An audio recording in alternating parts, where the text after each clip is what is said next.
Oke. Baik, selamat malam semuanya.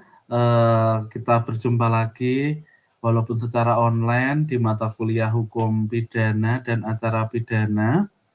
Pada kesempatan kali ini kita akan melaksanakan presentasi 2 presenter yaitu Safina Lisa dan satu lagi adalah, eee, nanti Raffi kalau tidak salah. Nanti minta tolong Seva, Raffi diberitahu ya. Nah, sebelum kita memulai, presentasi, alangkah lebih baiknya kita berdoa terlebih dahulu.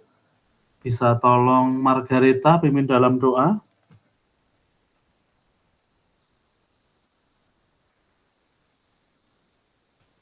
Bisa, Margareta?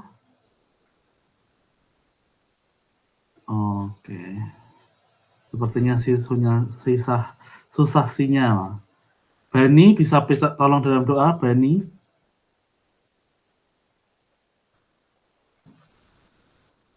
Bani juga susah sinyal. Sri aja, Sri Rahayu ya. Baik teman-teman, sebelum kita mulai perkuliahan kita pada hari ini, mari kita bersatu dalam doa. Tuhan Yesus, terima kasih buat pada hari ini. Kami bersyukur untuk penyertaan tangan-Mu Tuhan, sehingga pada hari ini kami boleh melaksanakan perkuliahan online Tuhan. Kiranya tangan Tuhan menyertai kami masing-masing. Kami serahkan kegiatan pembelajaran kami hari ini ke dalam tangan-Mu. Dalam nama Tuhan Yesus, haleluya, amin. Amin, terima kasih Sri. Kita akan mendengarkan presenter yang pertama oleh Safina Lisa.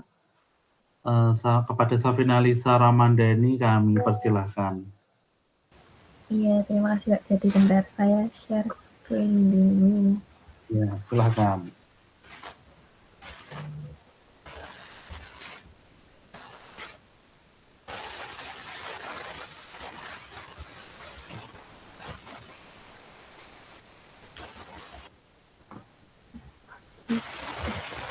Oke. Selamat malam Kak Jadi dan teman-teman. Saya akan mempresentasikan modul saya, yaitu mengenai hak dan kewajiban warga negara global. Nah, sebelumnya ada pendahuluan. Dunia saat ini tidak dipisahkan oleh tembok yang kedap. Masalah di satu negara, seperti krisis ekonomi atau polusi, akan berdampak pada negara lain. Warganegaraan global adalah sebuah identitas yang melampaui batas politik dan geografi. Selanjutnya, siapakah warga negara global itu? Jadi, warga negara global atau global citizen adalah seseorang yang memahami bahwa ia adalah bagian dari dunia yang saling terhubung. Mereka merasa tanggung jawab untuk berkontribusi pada komunitas global dengan membangun dunia yang lebih adil, damai, dan berkelanjutan. Kewarganegaraan global bukan berarti melepaskan identitas nasional kita, melainkan menambah dimensi baru dalam cara kita memandang tanggung jawab terhadap sesama manusia.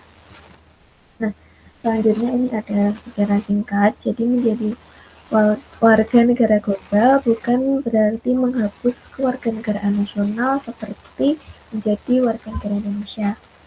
Sebaliknya, ini adalah tentang berpikir global, bertindak lokal. Warga global merasa bertanggung jawab atas kemanusiaan secara keseluruhan.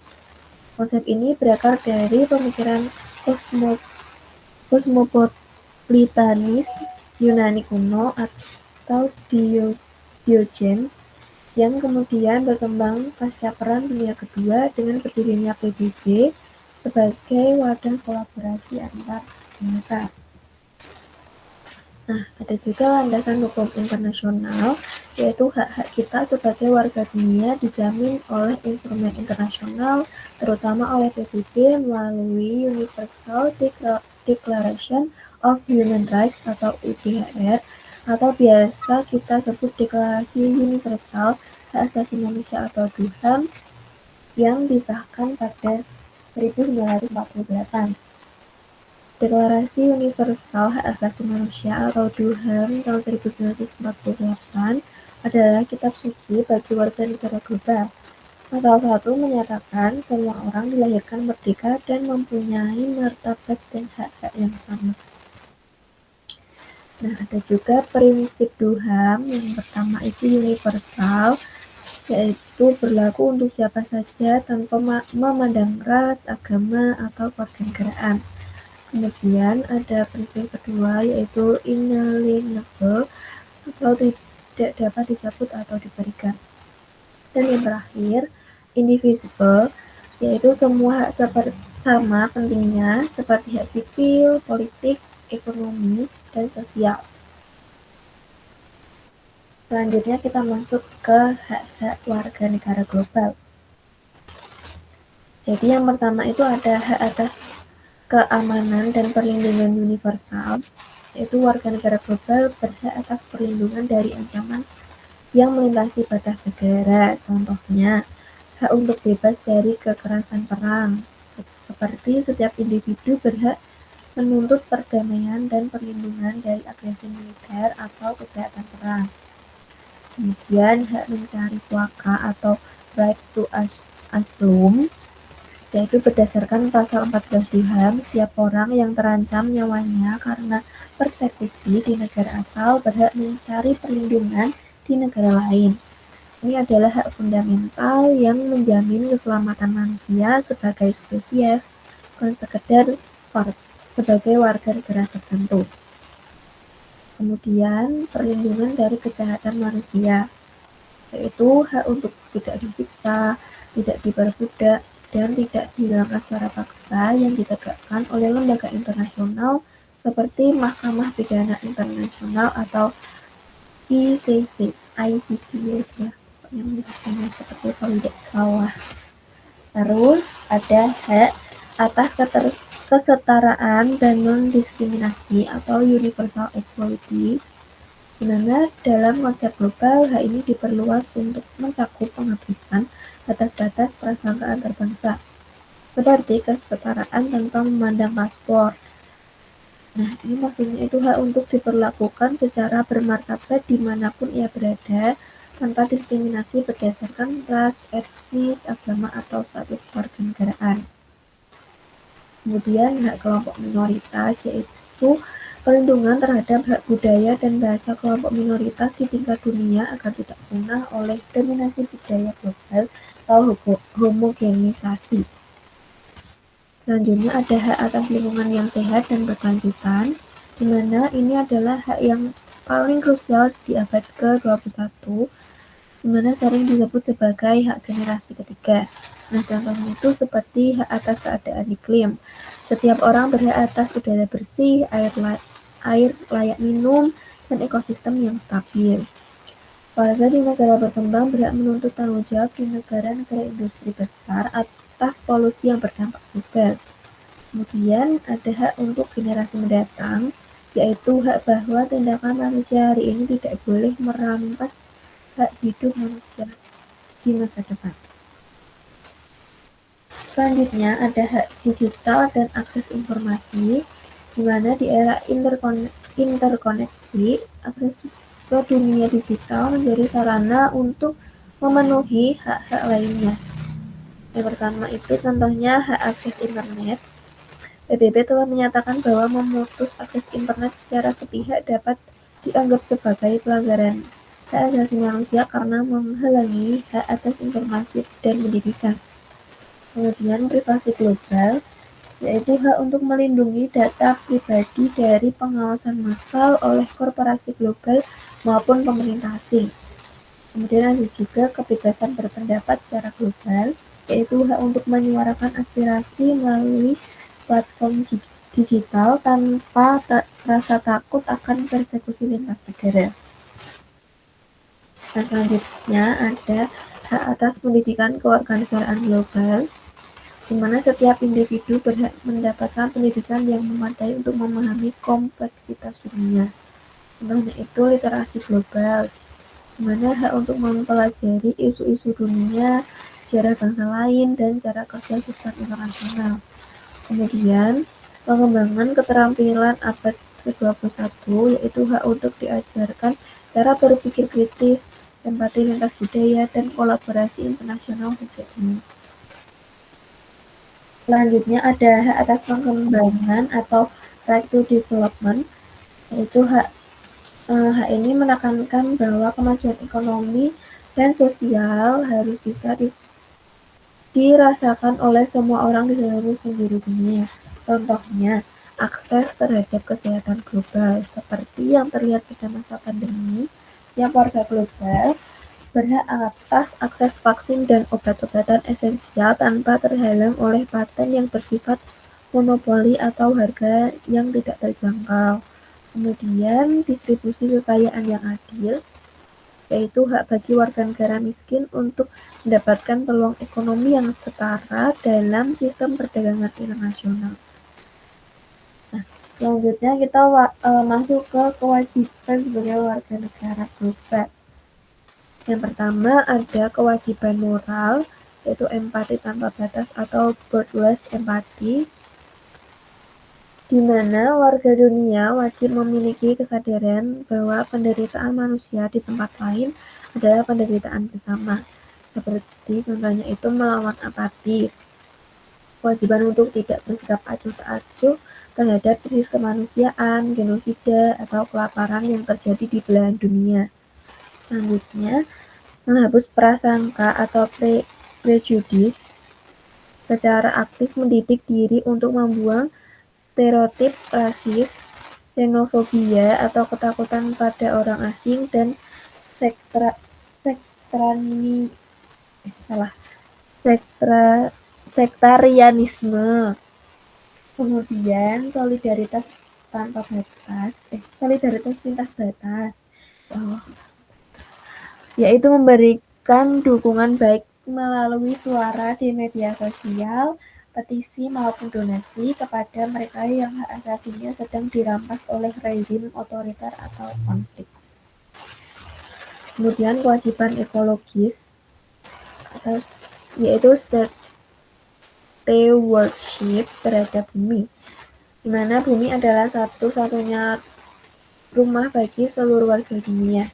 Kewajiban ini melampaui aturan hukum negara masing-masing. Contohnya itu pengurangan jejak karbon, di mana menyadari bahwa gaya hidup kita atau pola konsumsi, transportasi, penggunaan listrik itu berdampak pada naiknya permukaan laut yang mungkin menenggelamkan negara kepulauan lain.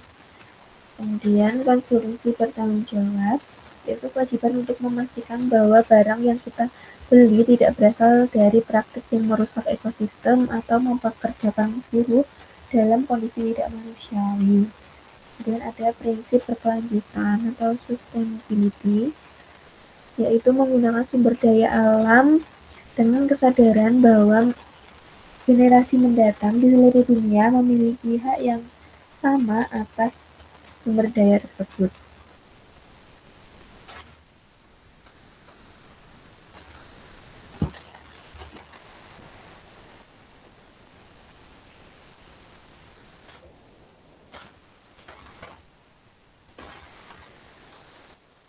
Pak Jati, ya ampun. Saya salah nggak sih, Pak?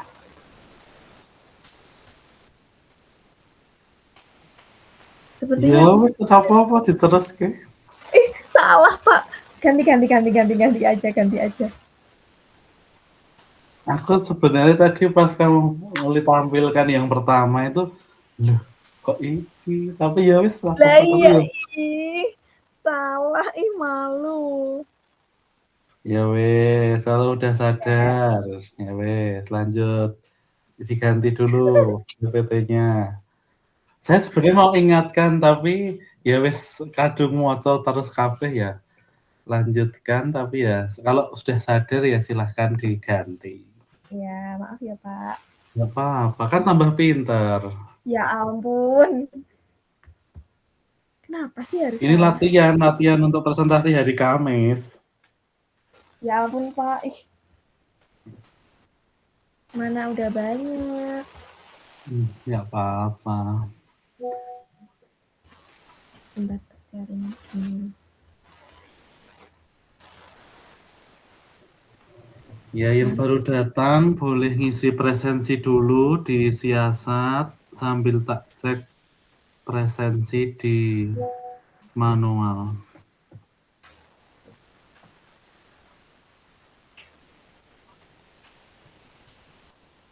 Agung udah ada ya, Agung ya.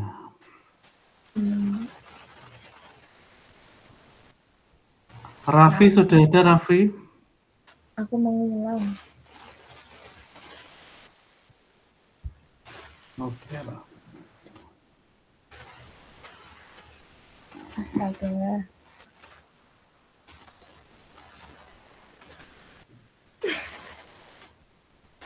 Wes rapopo. Oke, silahkan. Oke. Ya ampun. Bentar, Pak.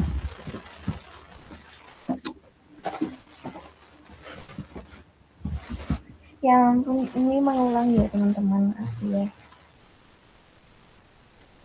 Oke, jadi saya ulang presentasi saya kali ini mengenai asas-asas hukum pidana. Nah, ini peta konsepnya yang nanti akan dibahas. Ada asas legalitas, asas kesalahan, asas pertanggungjawaban, dan asas-asas keadilan dan kemanusiaan dengan Pancasila. Nah, ini mungkin kemarin sudah dijelaskan Rio. Nah, langsung aja masuk ke 1 mengenai asas legalitas. Nah, asas legalitas adalah asas yang menyatakan bahwa tidak ada perbuatan yang dapat dipidana kecuali atas kekuatan aturan pidana dalam perundang-undangan yang telah ada sebelum perbuatan dilakukan. Kemudian implementasinya dalam Undang-Undang Nomor 1 Tahun 2003 atau KUHP baru, yaitu dalam hukum pidana modern Indonesia, asas legalitas tidak lagi hanya bersifat formal atau tertulis, tetapi juga mengakui hukum yang hidup dalam masyarakat atau living law. Kemudian ada asas legalitas formal, yaitu seseorang hanya bisa dituntut berdasarkan UU yang sudah ada. Kemudian asas legalitas material, yaitu pengakuan terhadap hukum adat atau hukum yang hidup selama tidak bertentangan dengan Pancasila. Nah, ada juga 4 makna asas legalitas menurut Hierich tahun 2023. Yang pertama itu lex scripta, yaitu hukum pidana wajib tertulis dalam undang-undang. Kemudian lex stricta, yaitu larangan menggunakan analogi dalam menafsirkan aturan pidana.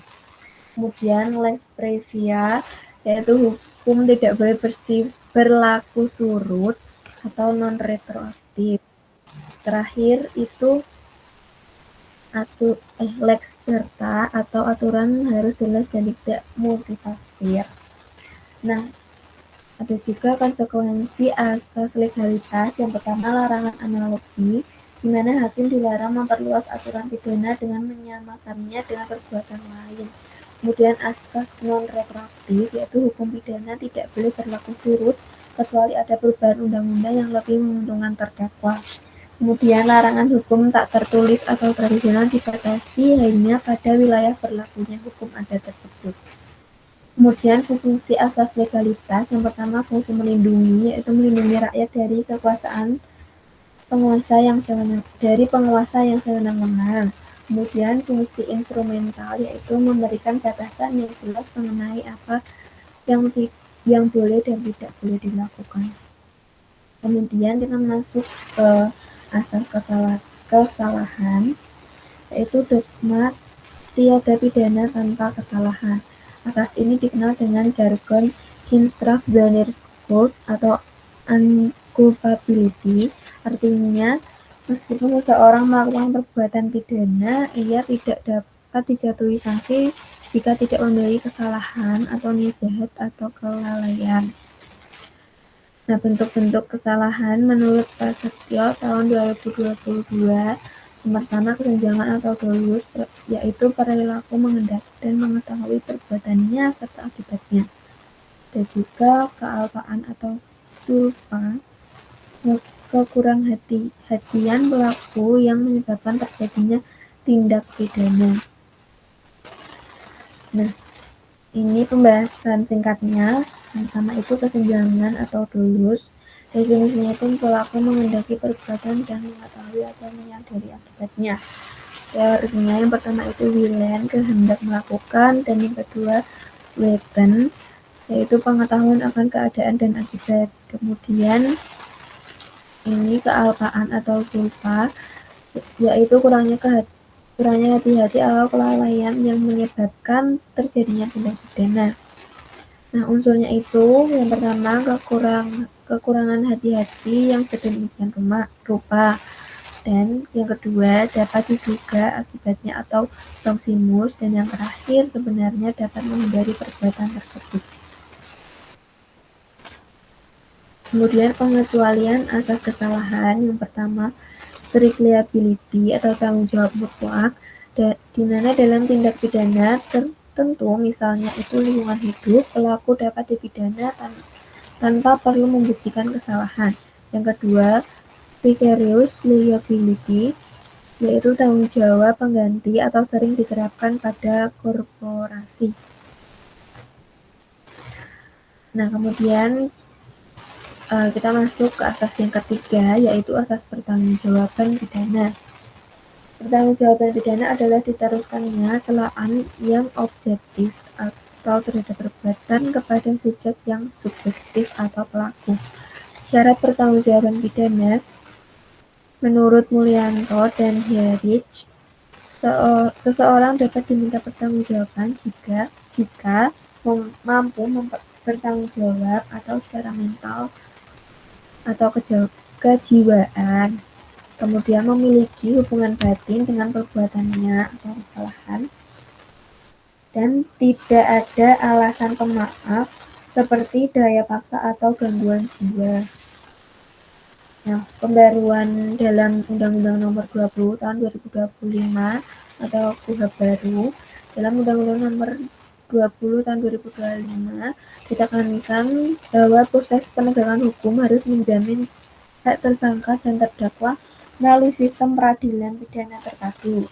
Pertanggungjawaban juga kini meluas hingga ke korporasi sebagai subjek hukum jika tindak pidana dilakukan dalam lingkup usaha dan membiarkan keuntungan bagi korporasi tersebut. Kemudian kemampuan bertanggung jawab, jika seseorang dianggap mampu bertanggung jawab itu apabila dapat membedakan perbuatan yang baik dan buruk. Ini adalah faktor akal. Nah, kemudian dapat menentukan kemauannya menurut kesadaran tersebut. Ini itu termasuk faktor perasaan. Dalam pasal 38 KUHP baru, stabilitas mental atau intelektual dapat menjadi alasan pengurangan pemidanaan peniadaan pidana. Kemudian alasan pemaafan dan pembenaran itu yang pertama, alasan pembenar menghapus sifat melawan hukumnya perbuatan, misalkan pembelaan bela paksa atau pada pasal 34. Kemudian alasan pemaaf yaitu menghapus kesalahan pelaku, misalnya daya paksa atau pasal 35 atau gangguan jiwa. Nah, bab 4 yaitu asas keadilan dan asas kemanusiaan. Keadilan yang berketuhanan dan beradab. Hukum pidana Indonesia sekedar membalas dendam, melainkan berlandaskan Pancasila yang menjunjung tinggi hak asasi manusia atau HAM. Landasannya itu Pancasila pada sila kedua dan kelima. Dan tujuannya pemidanaan bukan lagi sekedar pembalasan atau retributif, melainkan rehabilitasi dan perlindungan masyarakat. Dan yang terakhir asasi manusia, yaitu penegakan hukum wajib menghormati martabat kemanusiaan. Ada juga keadilan restoratif atau restoratif justice berdasarkan Undang-Undang Nomor 20 Tahun 2025 Pasal 79. Pendekatan hukum kini beralih ke pemulihan keadaan semula, bukan sekedar menghukum pelaku. Tujuannya itu melibatkan korban, pelaku, dan masyarakat untuk mencari solusi yang adil. Kemudian syaratnya itu berlaku untuk tindak pidana ringan atau yang pertama kali dilakukan. Nah, asas-asas kemanusiaan dalam pemidanaan atau judicial pardon, di mana hakim dilarang menjatuhkan pidana yang merendahkan martabat manusia. Terdapat putusan pemanfaatan hakim atau judicial pardon jika perbuatan terdakwa ringan namun secara keadilan tidak perlu dipidana. Pertama itu pada inovasi KUHP baru, di mana hakim berwenang memberikan pemaafan kepada terdakwa. Nah, kriterianya itu perbuatan yang tidak serius, dampaknya kecil, terdakwa telah memulihkan keadaan atau pidana yang dijatuhkan justru merusak masa depan pelaku tanpa manfaat sosial yang besar. Nah, sudah ini daftar pustakanya. Sekian presentasi dari saya. Mohon maaf jika ada kekeliruan yang sebelumnya itu tadi. Mungkin Kak Jati atau teman-teman mau menambahkan, silahkan. Ya, terima kasih Lisa. Kok kayak ada suara komresek, emang hujan ya? Tempatku aja nggak hujan. Saya nyalain kipas soalnya, Pak. Oh, sumuk ya. Oke. Ya. Silakan teman-teman yang menanggapi boleh. Nah, sambil menunggu teman-teman menanggapi, Lisa boleh siapkan 5 pertanyaan. Silahkan untuk teman-teman. Ya wis 3. Terus nanti jawabnya gimana, Pak? Lisa tanyakan ke teman-teman. Oh ya. Jadi yang jawab random. Iya. Ditunjuk. Nah, siapa yang nanti ditunjuk? Siap, harus siap. Ya wes. Sambil menunggu, ini Ivan ada nggak Ivan? Tobe. Ya. Nah, di sini Raffi ya, Raffi siap ya, Raffi.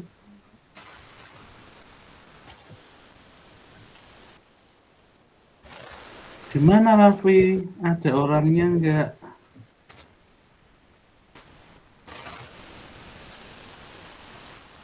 Ada nggak Agung, Raffi?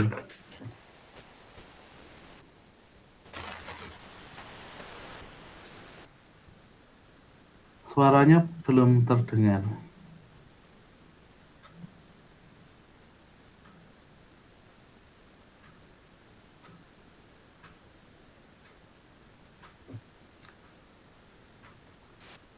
Ada, oh iya. Oh, Raffi nggak bisa menyalakan suara ya, nanti silahkan langsung.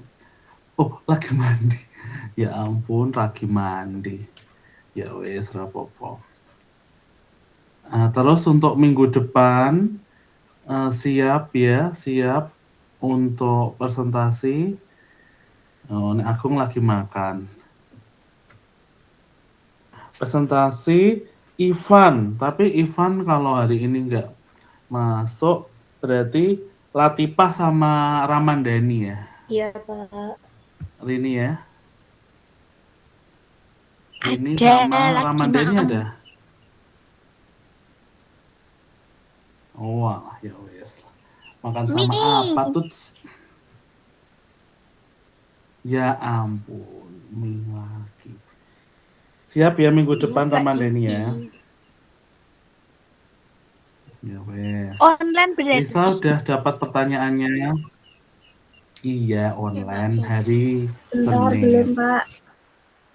Hari Senin minggu depan kita online, terus kemungkinan hari Selasanya atau hari Seninnya siang kita ke pengadilan.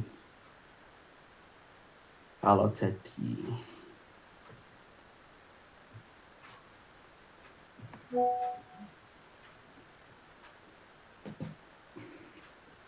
Ivan Topirano.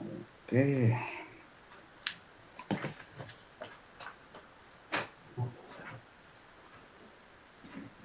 Kalau sudah, Risa nanti langsung ditanyakan ke teman-teman ya.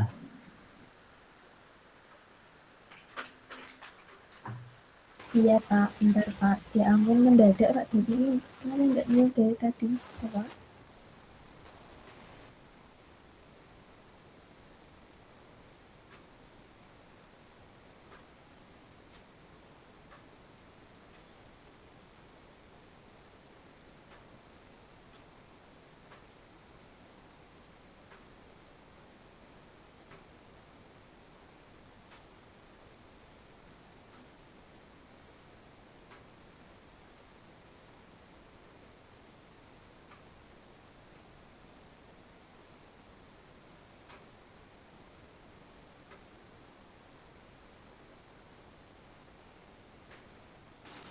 Saya lagi makan, Pak.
Ayo, sudah belum?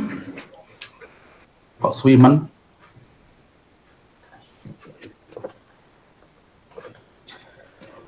Ya, sambil menunggu Lisa, nanti Agung fotonya sudah dikirim di drive belum?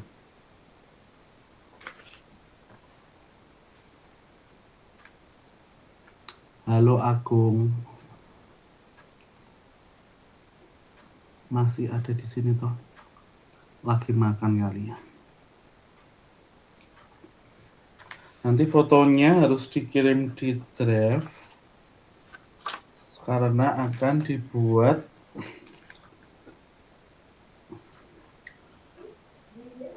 pop-up. Ayo Lisa, sudah belum? Biar gantian Raffi nanti. Sudah Pak. Yo. Bentar, tapi saya bingung mau ngasih pertanyaan ke siapa. Loh. Ya, pertanyaan dibacakan dulu, siapa tahu nanti ada yang jawab. Oke, ini gampang aja. Yang pertama, pertanyaannya itu apa 4 makna asas legalitas menurut Yeris tahun 2023? Yang bisa jawab boleh Majen. Ada 4 tadi. Itu Ramadhani. Putri. Yang pertama ada lex scripta, yaitu hukum pidana harus tertulis. Yang kedua ada lex stricta, yaitu harus ditafsirkan secara ketat atau tidak boleh sembarangan menggunakan analogi. Yang ketiga ada lex praevia, yaitu hukum tidak boleh berlaku surut atau retroaktif. Yang keempat ada lex certa, yaitu aturan harus jelas dan tidak multitafsir. Iya benar. Saya Putri dengerin ya walaupun sambil makan. Yo, lanjut pertanyaan kedua. 2 aja ya Pak. Ya, Boleh wes. nggak? Oke, yang Iya, kedua. Ini juga cuma nyebutin aja kayak tadi, apa bentuk-bentuk kesalahan menurut Prasetyo tahun 2022? Yang bisa jawab dulu, Rajen. Iya, lanjut boleh. dong. Apa, Mbak? Bentuk-bentuk kesalahannya ada dua. Yang pertama kesengajaan atau dolus, pelaku menghendaki perbuatan dan mengetahui akibatnya. Lalu kealpaan atau culpa, kurang hati-hati atau lalai yang menyebabkan kerugian bagi orang lain. Ya, betul. Udah, Pak. Betul semua. Oh ya, oke, terima kasih. Berikan aplaus dulu untuk Lisa, teman-teman. Yuk kita lanjut ke Raffi, silahkan Raffi. Suara saya ini kedengeran nggak, Pak? Kedengeran banget, besar. Oke. Sebentar, Pak. Saya share screen. Ya.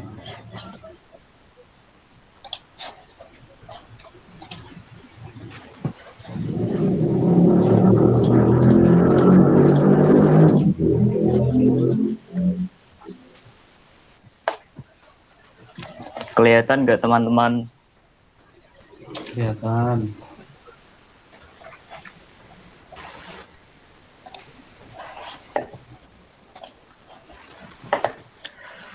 Selamat malam, Pak Jati dan teman-teman semuanya. Di sini saya akan mempresentasikan tentang tindak pidana. Sebelumnya perkenalkan, nama saya Maulana Raffi Saputra dengan NIM 17-2023-002. Yang pertama ada pendahuluan. Hukum pidana merupakan salah satu cabang hukum yang mengatur perbuatan yang dilarang oleh negara beserta sanksi yang dijatuhkan kepada pelanggarnya. Inti dari hukum pidana adalah konsep tindak pidana atau dalam terminologi Belanda disebut strafbaarheid. Pemahaman mendalam tentang konsep ini menjadi fondasi utama dalam studi hukum pidana, baik hukum pidana material maupun hukum pidana formil.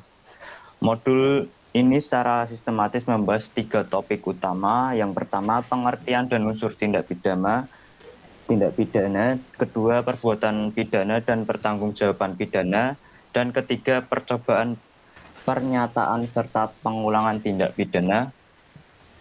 Setiap topik dikaji berdasarkan doktrin, peraturan perundang-undangan, dan jurisprudensi yang berlaku di Indonesia. Pengertian. Tindak pidana dalam keputusan hukum pidana Indonesia dikenal dengan berbagai istilah yang pada hakikatnya mendukung pengertian yang sama. Beberapa istilah yang lazim digunakan antara lain tindak pidana, perbuatan pidana, peristiwa pidana, delik, dan kejahatan. Dalam sistem hukum Indonesia, istilah tindak pidana lebih sering digunakan dalam peraturan perundang-undangan, sedangkan istilah delik lebih sering dipakai dalam kepustakaan ilmiah. Strafbaarheid adalah kelakuan handling yang diancam dengan pidana yang bersifat melawan hukum yang berhubungan dengan kesalahan dan yang dilakukan oleh orang yang mampu bertanggung jawab menurut Moel Jatno, asas-asas hukum pidana. Yang kedua, tindak pidana adalah suatu perbuatan yang pelakunya dapat dikenakan hukum pidana dan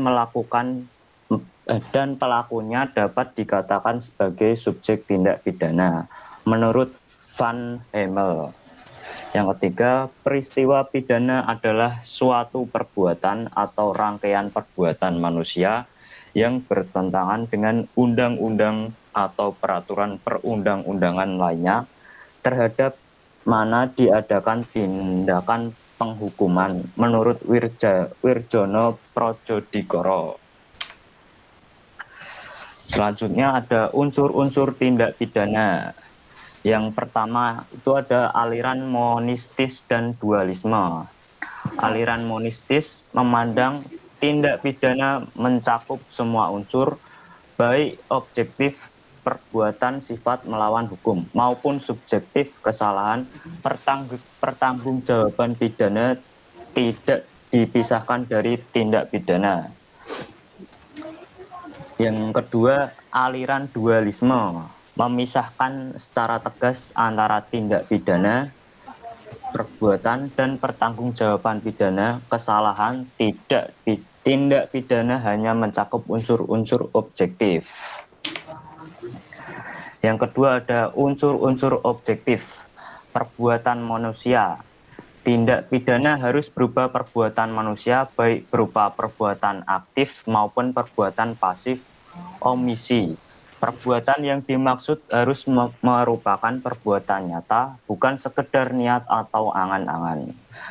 Yang kedua, akibat dalam tindak pidana tertentu diperlukan adanya akibat yang ditimbulkan oleh perbuatan.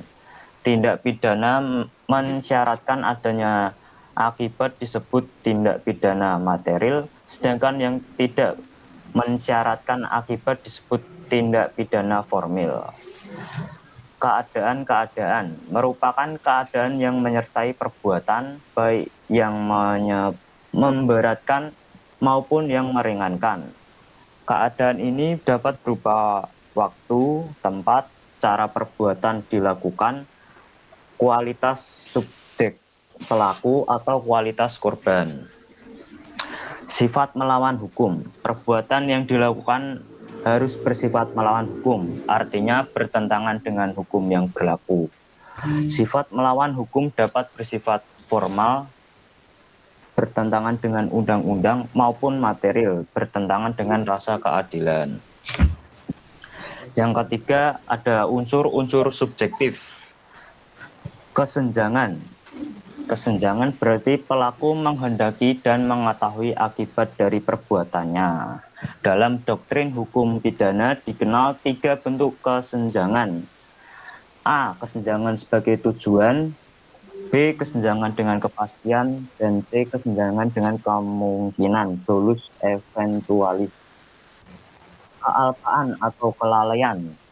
Kealpaan terjadi ketika pelaku tidak menghendaki akibat perbuatannya, tetapi akibat tersebut seharusnya dapat diduga oleh pelaku yang bertindak secara cermat. Kealpaan terdiri dari kealpaan yang disadari dan kealpaan yang tidak disadari. Maksud dan niat. Maksud atau niat. Dalam beberapa tindak pidana diperlukan adanya maksud atau niat tertentu yang menjadi syarat dapat dipidananya perbuatan tersebut. Misalnya, maksud untuk menguntungkan diri sendiri dalam penipuan atau pencurian. Selanjutnya ada jenis-jenis tindak pidana. Yang pertama, kejahatan dan pelanggaran. Dasar pembedaan. Kejahatan bersifat lebih berat, mengandung unsur melawan hukum yang lebih jelas. Pelanggaran bersifat lebih ringan, sering berupa pelanggaran peraturan administratif. Ancaman pidana. Kejahatan pidana penjara atau pidana mati. Pelanggaran denda atau pengurangan. Percobaan. Percobaan penjahatan dapat dipidana pasal 53 KUHP. Percobaan pelanggaran tidak dipidana. Penyertaan. Penyertaan dalam kejahatan selalu dapat dipidana. Penyertaan dalam pelanggaran hanya dipidana jika ditentukan secara tegas. Daluarsa. Kejahatan memiliki jangka waktu daluarsa yang lebih panjang dibandingkan pelanggaran. Yang kedua ada delik formil dan delik material. Berdasarkan ada tidaknya syarat akibat, tindak pidana dibedakan menjadi delik formil dan delik material. Delik formil adalah tindak pidana yang dianggap selesai dengan selesainya perbuatan yang dilarang tanpa perlu adanya akibat tertentu. Contoh pasal 362 KUHP, pencurian dianggap dianggap selesai ketika barang telah diambil dari kekuasaan pemilik tanpa perlu ada kerugian lebih lanjut. Delik material adalah tindak pidana yang baru dianggap selesai apabila telah timbul akibat yang dilarang oleh undang-undang. Perbuatan tanpa akibat hanya merupakan percobaan. Contoh pasal 338 KUHP pembunuhan baru selesai apabila orang yang diserang benar-benar meninggal dunia. Yang ketiga, delik aduan dan bukan delik aduan. Delik aduan absolut.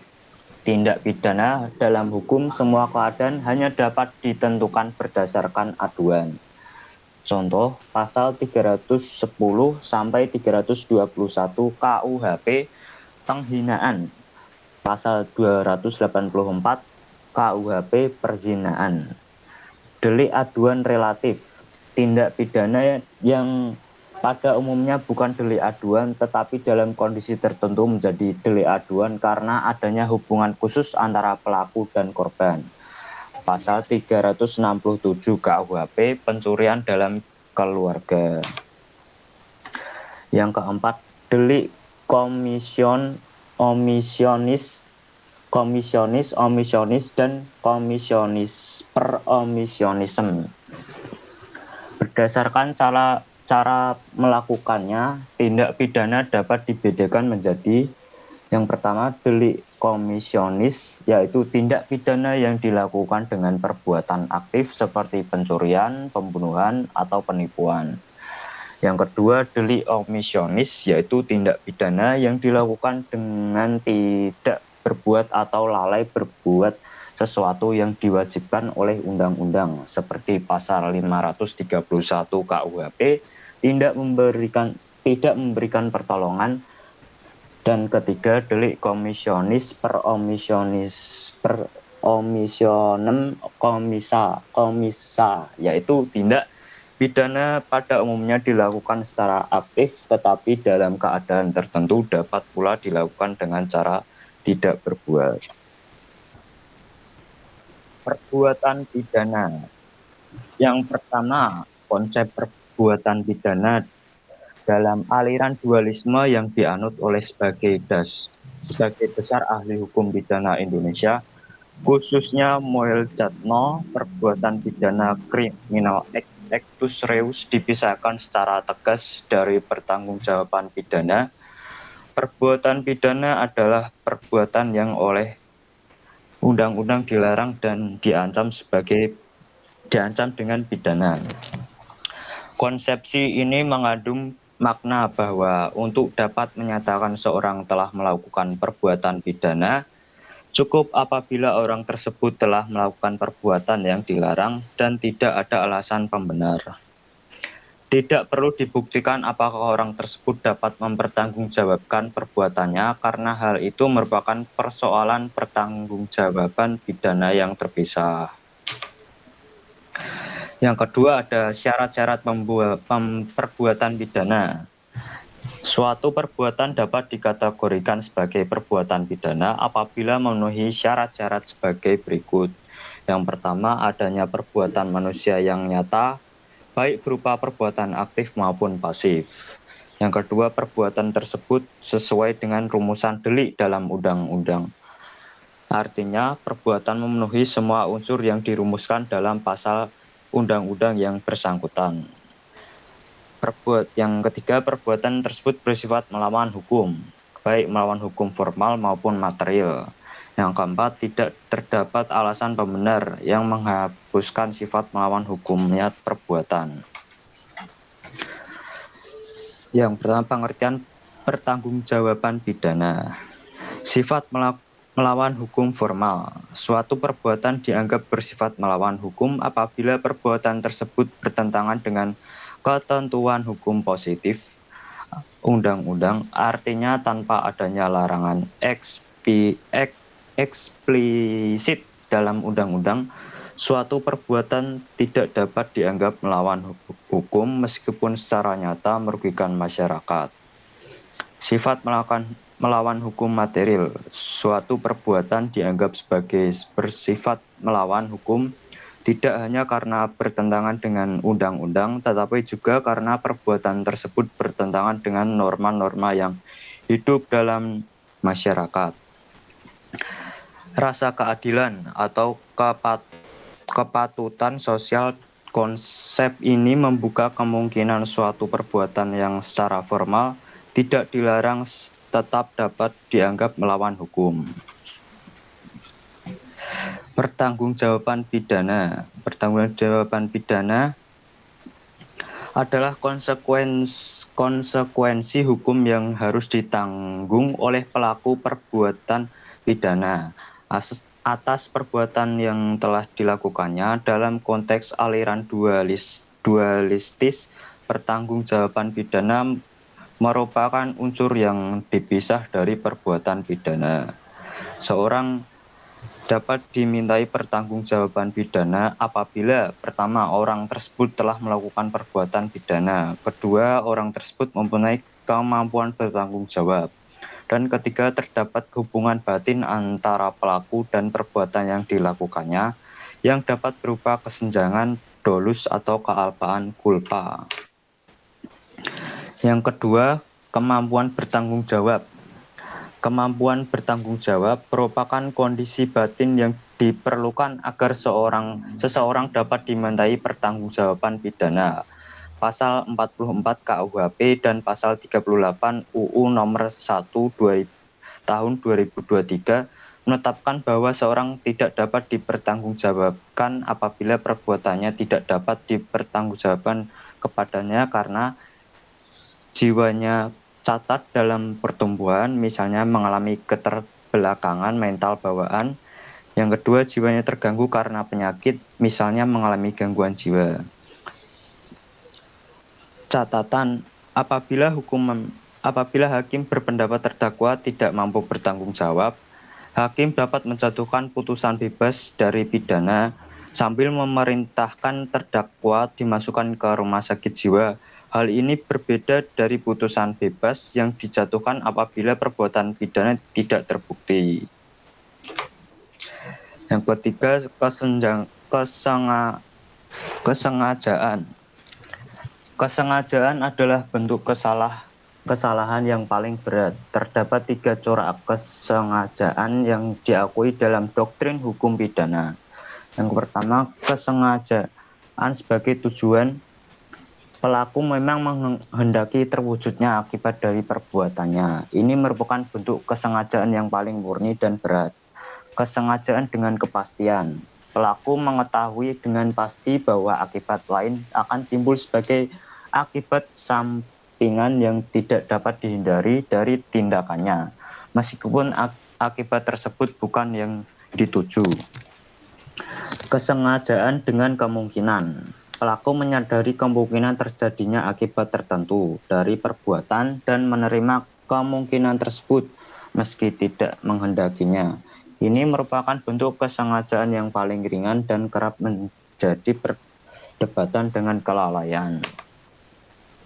Yang keempat, kealpaan, culpa. Kealpaan atau kelalaian adalah bentuk kesalahan yang lebih ringan dibandingkan kesengajaan.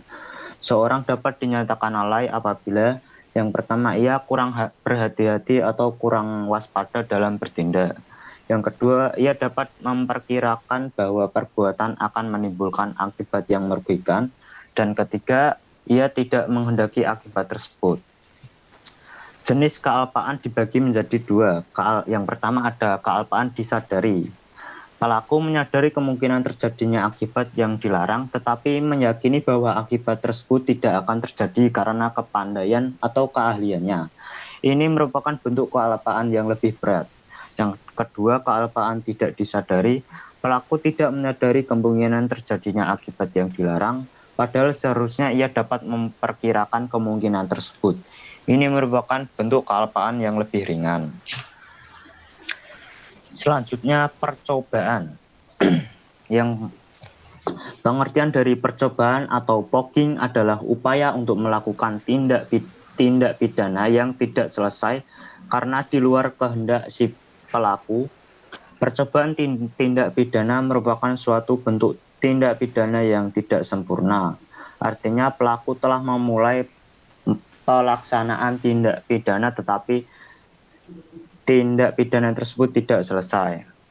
Dasar hukum percobaan Pasal 53 KUHP mencoba melakukan kejahatan dipidana jika niat untuk itu telah ternyata dari adanya permulaan pelaksanaan dan tidak selesainya pelaksanaan itu bukan semata-semata disebabkan karena kehendaknya sendiri. Dalam UU nomor 1 tahun 2023 ketentuan serupa diatur dalam pasal 17.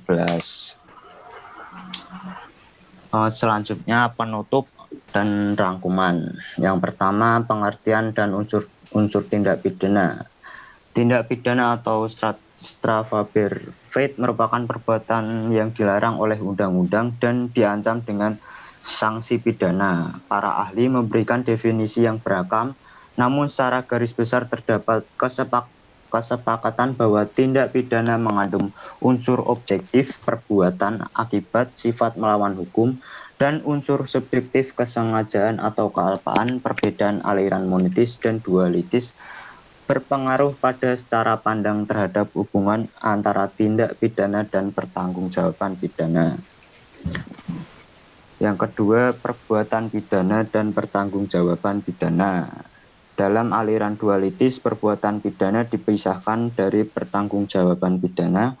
Seorang dapat dimintai pertanggungjawaban pidana apabila telah melakukan perbuatan pidana, memiliki kemampuan bertanggung jawab dan terdapat kesalahan, kesengajaan atau kealpaan. Alasan penghapus pidana, baik alasan pembenar maupun alasan pemaaf, dapat menghapus pidananya pelaku.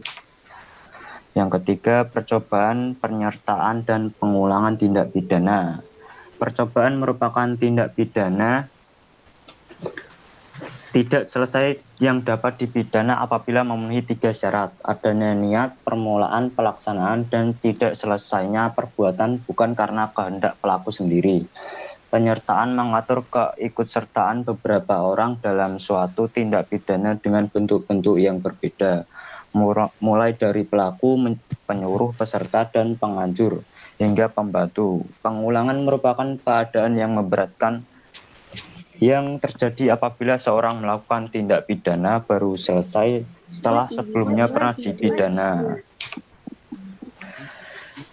Itu saja mungkin yang bisa saya sampaikan. Berikut ini daftar pustakanya. Oke, berikan applause dulu untuk Raffi. Luar biasa. Raffi telah menyampaikan materi yang luar biasa. Raffi siapkan 2 pertanyaan untuk teman-teman PKN ya.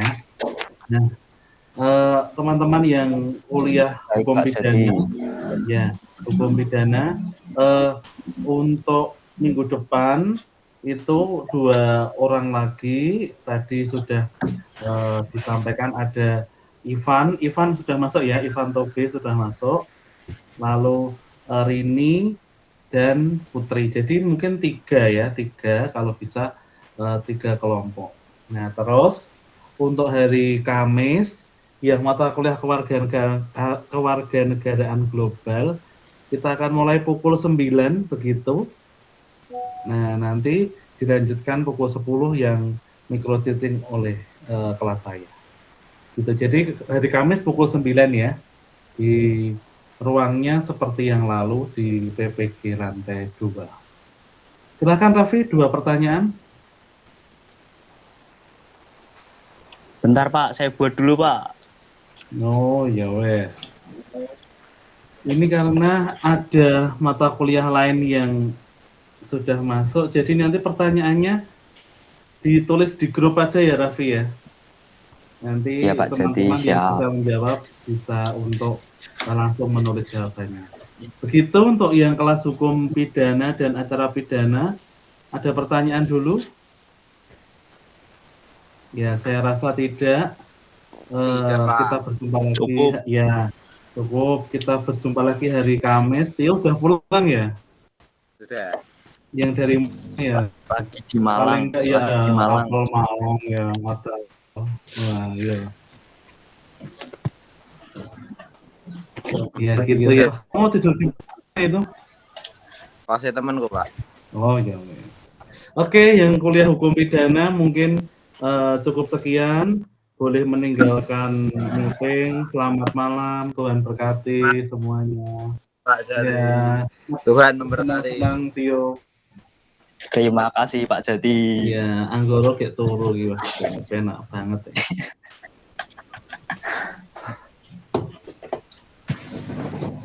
Oke, silahkan boleh live meeting. Karena akan dilanjutkan dengan kelas yang lain. Oke. Kami ucapkan selamat datang untuk kelas Pancasila G. Ketua kelasnya sudah datang belum ya?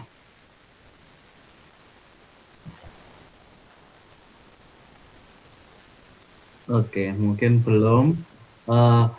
Silahkan yang sudah bisa masuk di ruangan Meet ini untuk mengisi presensi terlebih dahulu di siasat. Sambil nanti kita akan mulai untuk konsultasinya. Ada yang sudah bisa share screen? Nanti kalau sistemnya seperti ini, kalau sudah konsultasi boleh live meeting. Jadi kalau sudah selesai, saya beri revisi, boleh live meeting begitu. Silakan, ada yang sudah siap, boleh share screen. Katakan kelompok berapa gitu.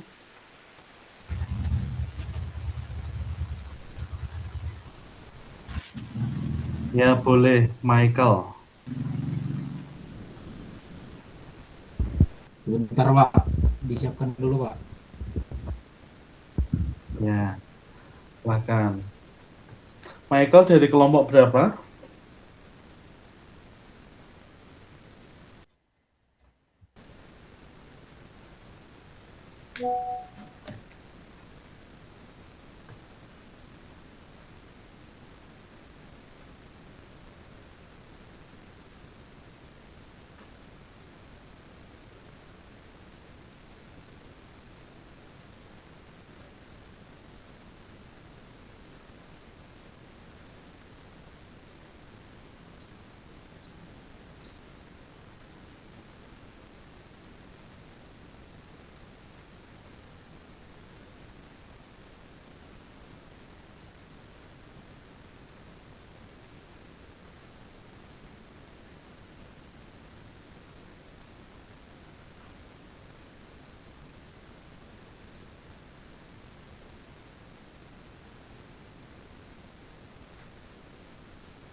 Baik Pak, selamat malam Pak. Ini Malam. punya Dari kelompok berapa ini, Michael?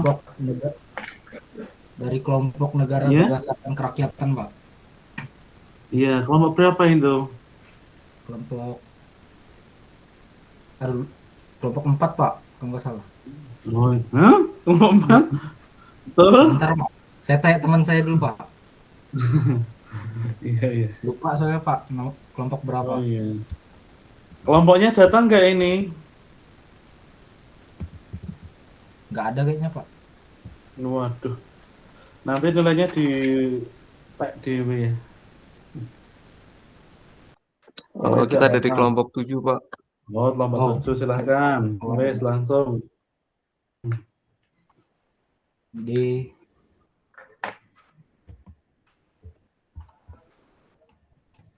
mulai dari cover dulu nggak Pak? Boleh, silahkan. Bisa nggak di slideshow? Bentar ya Pak. Iya. Nggak tahu caranya ya. Itu yang panah atas bawah, sampingnya. Kanan. Oh, iya. Oke, Pak. Iya. Nah, wah luar biasa. Lanjut. Dari cover terus. Covernya. Kemudian berikut ininya Pak, kelompok kami Pak. Ada di sini anggota kelompok kami, kemudian bab pendahuluan di sini Pak. Selanjutnya ini pengertian, karena kami membahas tentang negara berdasarkan kerakyatan, jadi di sini kami menjelaskan pengertian dari negara berdasarkan kerakyatan Pak. Oke. Kemudian bagian selanjutnya ciri-cirinya Pak, ciri-ciri dari negara berdasarkan kerakyatan itu ada apa aja gitu. Di sini kami jelaskan ada beberapa poin seperti kedaulatan di tangan rakyat, adanya pemilu, sistem perwakilan rakyat. Selanjutnya ini masih sama poin-poin dari ciri negara berdasarkan kerakyatan. Kemudian ini konsep kerakyatan ini lebih ke memperkuat di pendahuluan sebelumnya Pak.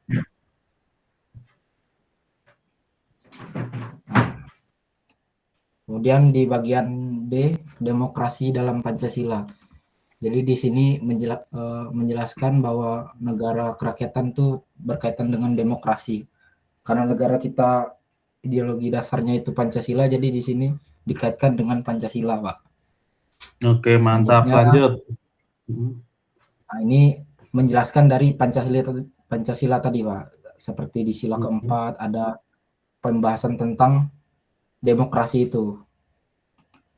Hanya ya masih sama nih poin-poinnya Pak. Terus prinsip musyawarah tadi, karena menjelaskan tentang demokrasi itu berkaitan langsung juga dengan musyawarah. Kan ada juga tuh di sila keempat Pak. Jadi kami jelaskan di sini prinsip musyawarah itu apa. Kemudian ini sama, ini poin-poinnya Pak.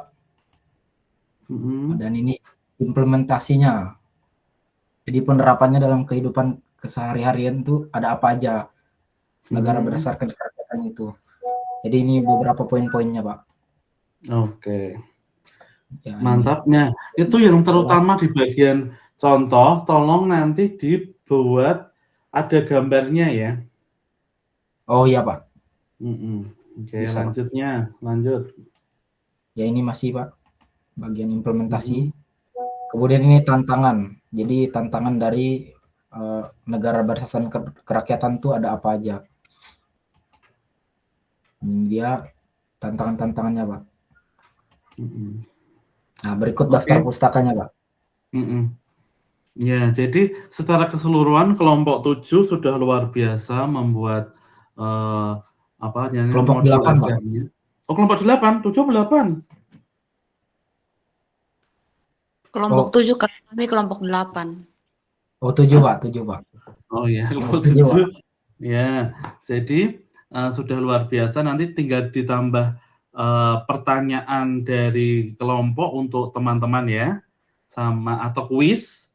Dan sudah disiapkan juga Pak kuisnya Pak. Oh ya, ya tapi jangan ditampilkan, nanti udah di-scan, jangan ditampilkan. Oh ya. Nah, ya, Pak. Sama videonya sudah siap video? Oh, videonya belum Pak. Ya masih proses ya, on progress ya. Masih proses. Ya, nanti disiapkan, masih ada waktu 1 minggu, silahkan untuk nanti disiapkan maksimal 5 menit maksimal. Ya, oke. Ya, silahkan. Terima kasih untuk kelompok 7, boleh meninggalkan meeting dan silahkan direvisi dan videonya jangan lupa. Begitu. Terima kasih kelompok 7. Berikan plus dulu, luar biasa. Terima kasih Pak. Ya. Lanjut kelompok berapa?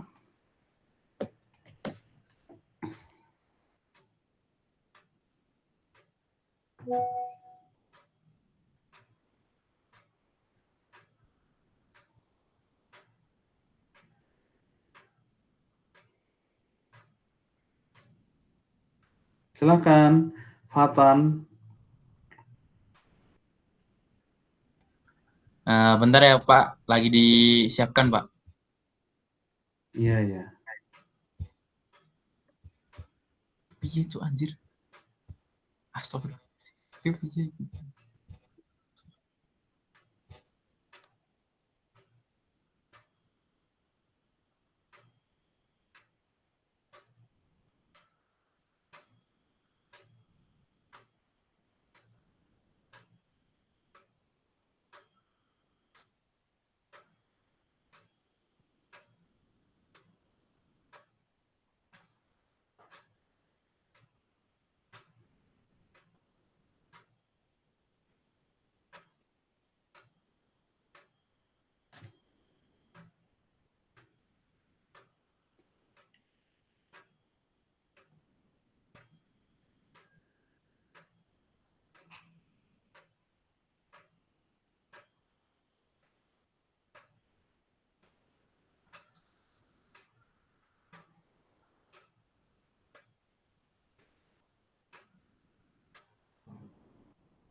Sudah, Fatan? Belum Pak, bentar Pak. Lagi proses. Bentar Pak. Oh, Belum iya. bisa Pak. Mungkin bisa kelompok selanjutnya dulu Pak. Oh iya, iya. Silahkan kelompok lain yang sudah siap.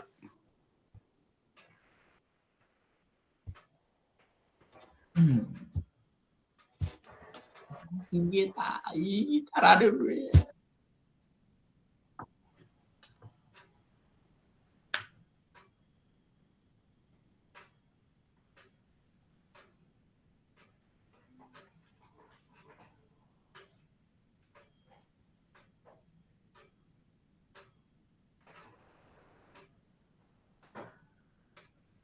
Silahkan kelompok lain ada yang sudah siap, boleh share screen. Masa dari 10 kelompok baru 1 aja? Sepertinya belum masuk semua, Pak, Oh dalam iya, Google Meet. oh iya. Silahkan Okta Aulia.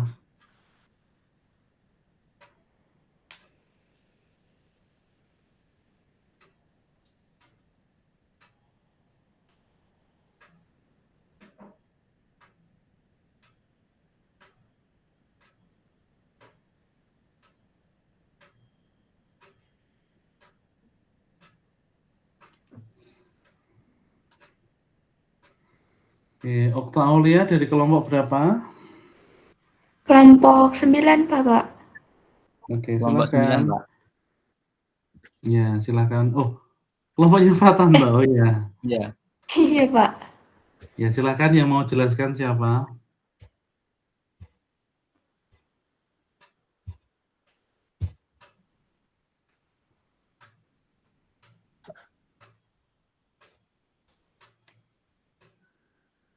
Slide selanjutnya tak?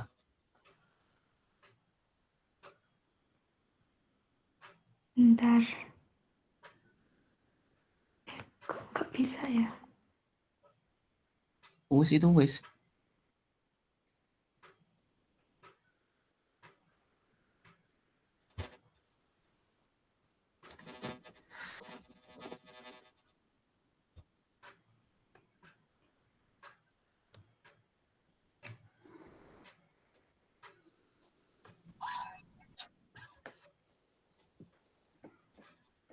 Di full bisa kata.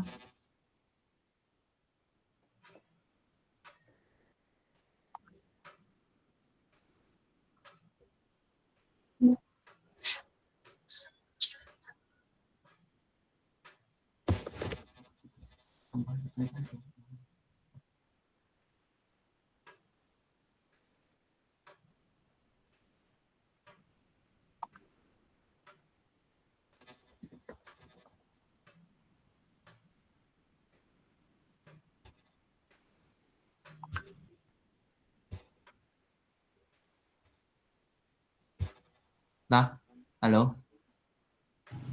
Coba rata. Bentar ya, Pak. Maaf. Coba. Mas nggak apa-apa, nggak usah di-share screen, digeser aja nggak apa-apa. Karena ini PDF ya, jadi beda sama yang tadi, nggak apa-apa. Geser ta, coba ta. Ini bisa? Nah, gitu wae gak apa. Oh iya, oke. Nah, di sini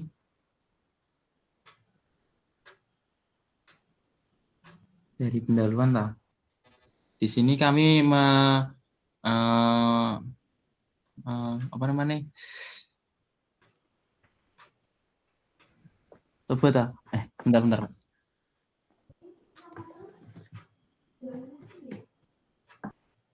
Di sini kami mengerjakan di bagian pendidikan anti korupsi. Kelompok saya sendiri, Fatanur Afandi, dengan Rafid Angga, Okta Aulia Ramadhani, Berlin Sailana. Berikutnya ta. Nah, ini untuk covernya, Pak. Seperti ini. Iya, nggak apa-apa, lanjut. Terus, ini pendahuluannya. Oke, lanjut. Nah, ini untuk Apa sih korupsi itu? Ini penjelasannya seperti ini.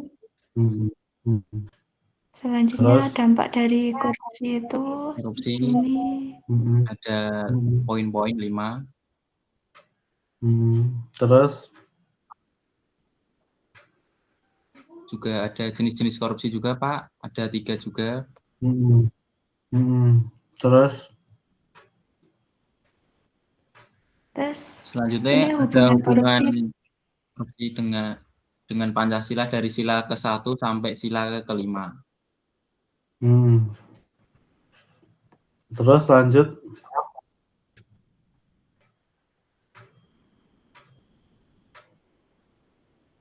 Selanjutnya ada analisis data korupsi dari 10 tahun terakhir di Indonesia, Pak.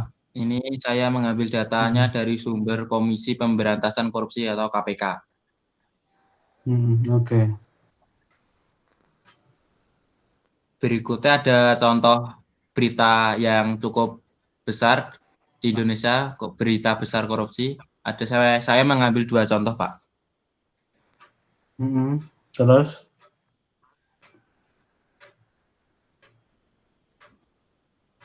ya, oke, lanjut.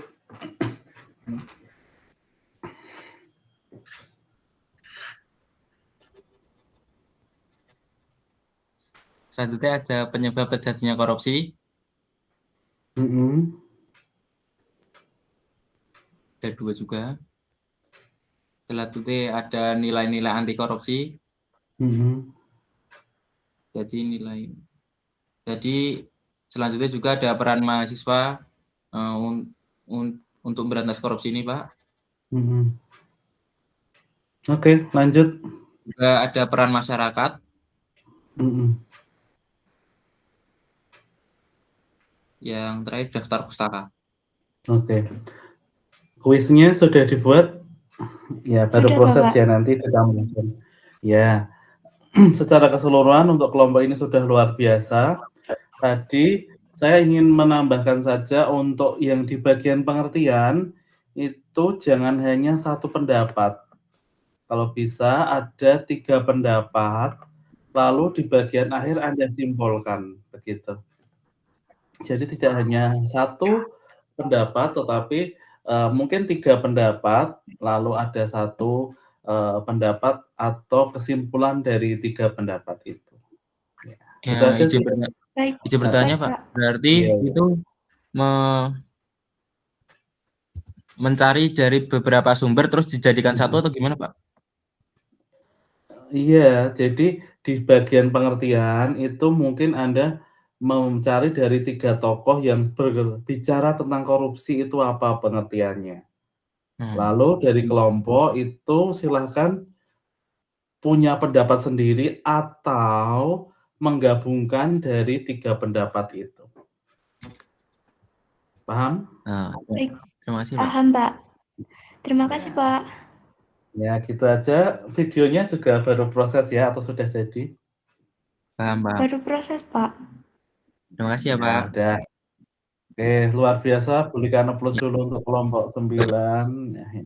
Terima kasih, Bukan Pak. sudah siap untuk sama-sama. Hari Senin sudah. Terima kasih, Pak. Boleh live meeting, silahkan.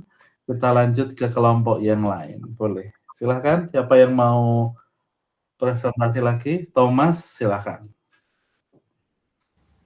Baik, Pak. Thomas dari kelompok berapa? Saya dari kelompok 4, Pak. Oke. Apakah sudah terlihat, Pak? Ya, sudah. Covernya mungkin? Nah, ini Pak untuk covernya dari kelompok 4. Lanjut. Lalu untuk anggota. Oke, lanjut. Lalu ini untuk latar belakangnya, Pak. Untuk rumusan masalah. Ini nanti tolong agak dibawa ke bawahkan ya. Yang rumusan masalah. Ininya, Pak. Iya. Oke, lanjut. Tujuan.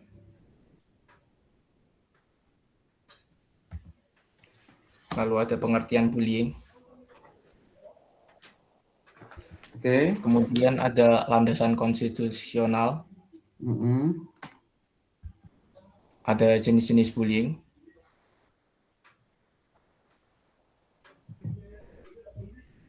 Ya, lanjut. faktor-faktor penyebab bullying, ciri-ciri bullying. Di sini juga ada dampak dari bullying bagi Ya. korban, pelaku, dan lingkungan. Oke. Terus solusi sebagai korban dan solusi sebagai pelaku. Terus ada pentingnya sikap anti-bullying. Oke, lanjut. Upaya pencegahan dari keluarga, sekolah, masyarakat, maupun pemerintah. Lalu ada kesimpulan. Daftar pustaka yang kami gunakan. Oke. Ya, jadi secara materi kelompok bullying sudah mantap sekali, tapi mungkin ditambah secara spesifik gambar atau tadi seperti contoh kasus yang ada di korupsi tadi lah. Nah, Data aja ya Pak, data. Ya. Oke. Ya, itu aja sih. Ya. Videonya sudah, Mas? Sedang kami proses, Pak. Oh iya, oke. Saya kira cukup untuk kelompok 4, luar biasa. Silahkan dilanjutkan, minggu depan sudah bisa dikumpulkan. Ya. Terima kasih Thomas dan teman-teman. Terima kasih, Pak. Ya, lanjut. Kelompok berapa? Ya, Kesia. Oke, sebentar, Pak.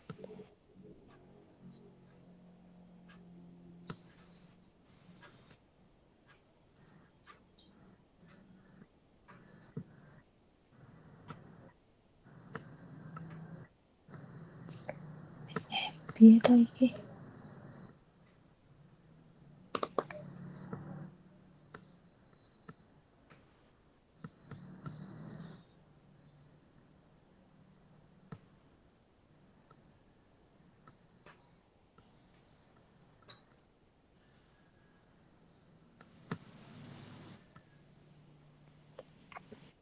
Bentar ya.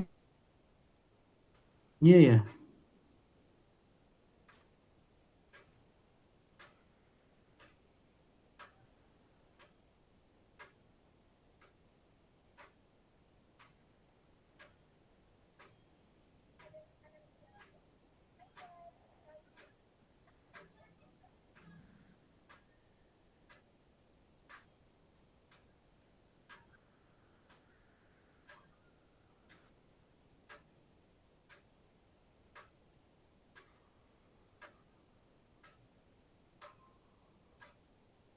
Oke, sudah nampak. Kelompok berapa ini ya tadi case-nya?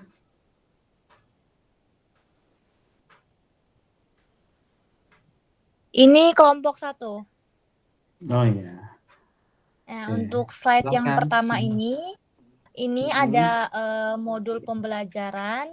Ini untuk covernya. Dan untuk slide yang kedua ini adalah nama dan NIM kita.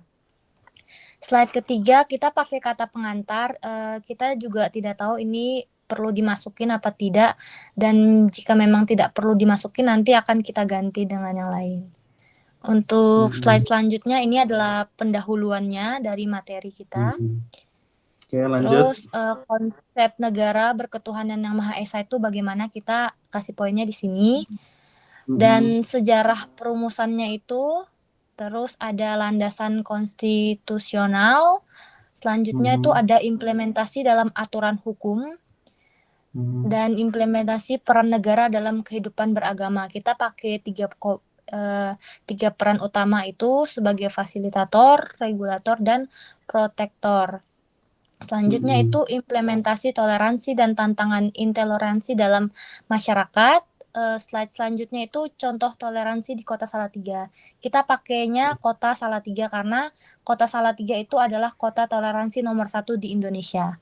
Selanjutnya itu adalah bentuk-bentuk intoleransi. Ini ada bentuk-bentuknya. Di sini kita kasih 2 poin ini. Dan slide selanjutnya itu adalah akar masalah intoleransi dalam masyarakat. Slide selanjutnya adalah sikap anti toleransi. Yang selanjutnya adalah strategi melawan sikap anti toleransi itu. Ini ada poin-poinnya, tapi ini belum dirapikan. Mungkin setelah ini baru kelompok kita rapikan, Bapak.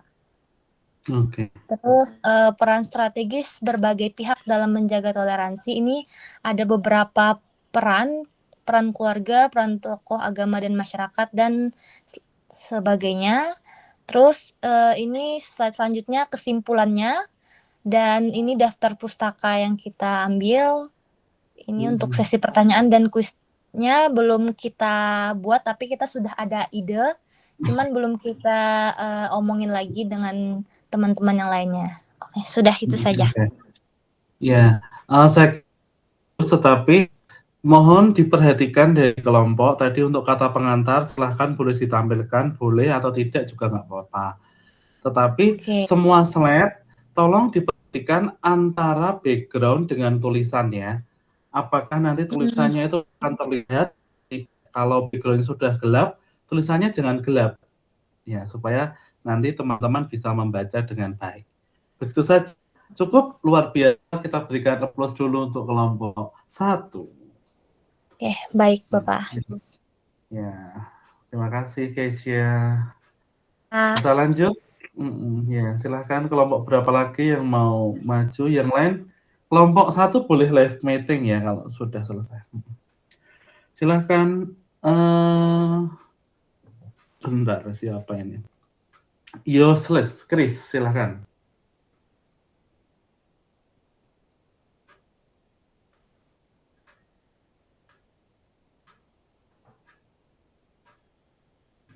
Chris, bisa atau baru proses ya?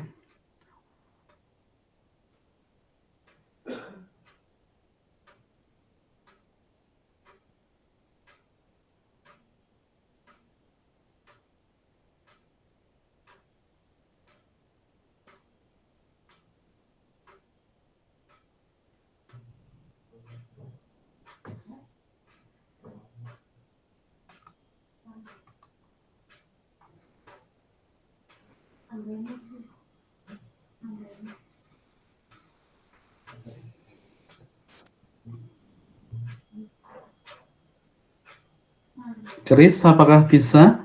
Atau kita ke Kelsey dulu, silahkan. Oke Pak, bentar ya. Chris atau aku?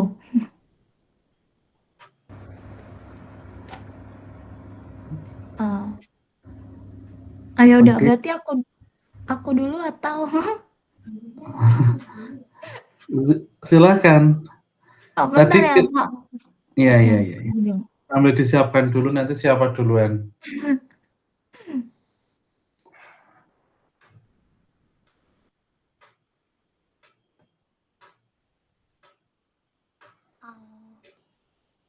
Tarik teman.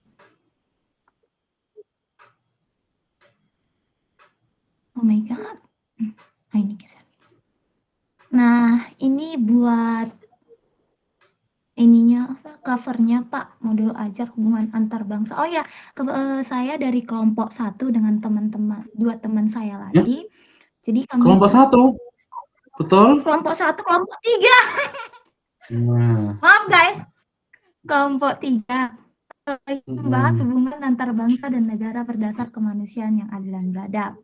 Lalu ini nama kelompoknya ada saya, ada Marco, ada Steven juga. Ini mohon maaf Pak, buat yang nama Steven itu lupa saya perbaiki. Nanti setelahnya akan saya perbaiki. Selanjutnya ini ada pendahuluan dari apa yang akan kami bahas. Lalu ada apa itu pengertian dari kemanusiaan yang adil dan beradab. Kemudian ada maknanya juga. Sini kami bagi kayak ada makna dari adil dan beradab. Lalu kami ada tegaskan dari kedua makna tersebut itu apa. Selanjutnya ini karena membahasnya hubungan antar bangsa dan negara, kami ada kasih juga di sini bagaimana hubungan bangsa dan negara itu dapat setara gitu, dapat sesuai dengan kemanusiaan yang adil dan beradab. Lalu kemudian implementasinya, baik itu kami pakai beberapa bidang, kayak bidang politik, kemudian ada bidang ekonomi, bidang sosial, bidang pendidikan, bidang HAM, nah ya, dan bidang hak asasi manusia. Kemudian di sini kami ada pakai 3 contoh tentang hubungan antar bangsa dan negara yang berdasar kemanusiaan yang adil dan beradab. Ini kami ada pakai yang paling dikenal banyak orang, itu baik Indonesia dan Palestina. Dan kerjasama ASEAN. Kemudian pasukan Garuda di PBB sendiri, kita mempunyai pasukan Garuda di PBB. Nah, selanjutnya di sini ada tantangan mengenai bagaimana hubungan antar bangsa dan negara itu memiliki tantangan pada kemanusiaan yang adil dan beradab gitu Kak. Lalu ada bagaimana cara penguatannya, lalu ada bagaimana peran pendidikan dalam membangun kemanusiaan global. Nah, ini kemanusiaan global ini saya singkat jadi global Pak, karena tahu sendiri kalau global itu udah mencakup antar bangsa dan negara gitu. Selanjutnya ada kesimpulan dari semua yang kami bahas, kemudian daftar pustakanya. Lalu di sini kalau ada yang mau bertanya, kemudian ada kuis di sini udah ada QR-nya juga Pak. Jadi kami pakai Quizizz nantinya, nanti bisa di-scan, tapi nggak bisa saya beritakan sekarang gitu. Lalu kemudian terima kasih. Tuh Pak. Nah, terima kasih kelompok 3. Saya hanya ingin memberikan saran tadi di bagian contoh atau implementasi atau penerapan. Silakan diberikan gambar ya. Oh, Yang oke Pak. sebelumnya ini bagian ini. Yang pokoknya implementasi silakan harus ada diplomasi ya, mungkin nanti ada langsung ada PBB, itu ada gambarnya PBB Oh, gitu. oke Pak. Satu slide sendiri. Jadi tidak lebih dari 20 halaman boleh, kan minimal 20 halaman. Iya. Begitu. Oke Pak. Iya, kan. Yang lain sudah luar biasa, video sudah siap ya, nanti silahkan ditampilkan di akhir presentasi. Terima kasih Pak. kelompok 3 luar biasa, kita berikan Terima applause. kasih. Ya. Silahkan Chris, tadi lanjutnya Chris. Baik Pak, giliran saya berarti ya Pak. Ya. Sebentar Pak.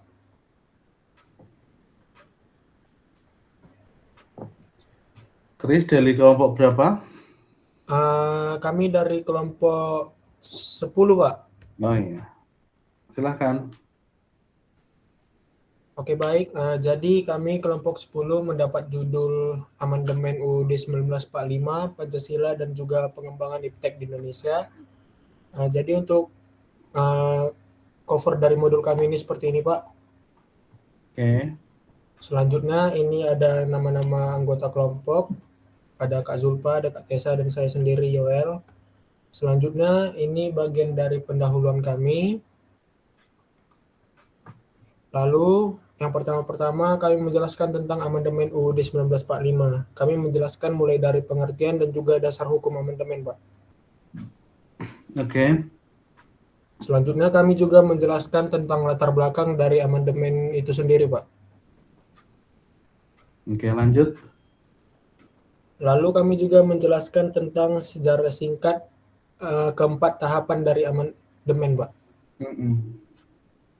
Lanjut. Baru kami juga menjelaskan tentang perubahan pokok-pokok pada amandemen 1945, Pak. Dan juga kami di sini menjelaskan tentang dampak dari amandemen itu terhadap sistem ketatanegaraan di Indonesia, Pak. Oke. Selanjutnya di sini kami juga menjelaskan tentang kedudukan Pancasila pasca amandemen UUD, Pak. Iya. Baru di sini juga kami menjelaskan tentang hubungan Pancasila dengan pasal-pasal yang ada di UUD, Pak. Di sini kami juga menjabarkan setiap silanya, Pak. Oke. Selanjutnya di sini kami menjelaskan tentang Pancasila sebagai landasan ideologis berbangsa dan juga bernegara, Pak. Di sini juga kami menjelaskan tentang tantangan implementasi dari nilai Pancasila di era modern, Pak. Oke. Selanjutnya, ini kami masuk ke materi bagian iptek. Yang pertama kami di sini menjelaskan pengertian dan juga ruang lingkup iptek, Pak. Iya. Lalu kami juga mengaitkan iptek dengan UUD 1945 dan ini kami menjelaskan landasan hukumnya, Pak. Oke.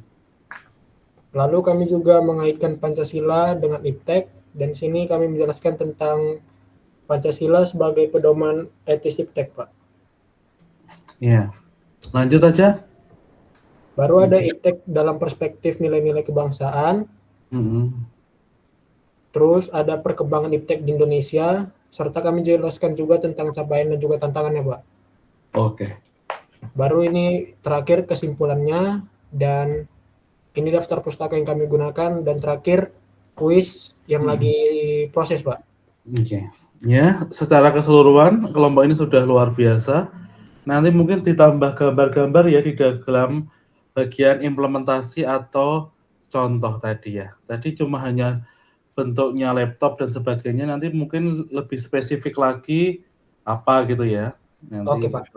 Ya. Terima kasih kelompok 10, luar biasa. Kita berikan applause. Ya. Lanjut, Olivia. Iya, Pak. Sebentar ya, Pak. Ya, kelompok berapa ini? Kelompok 5. Oke.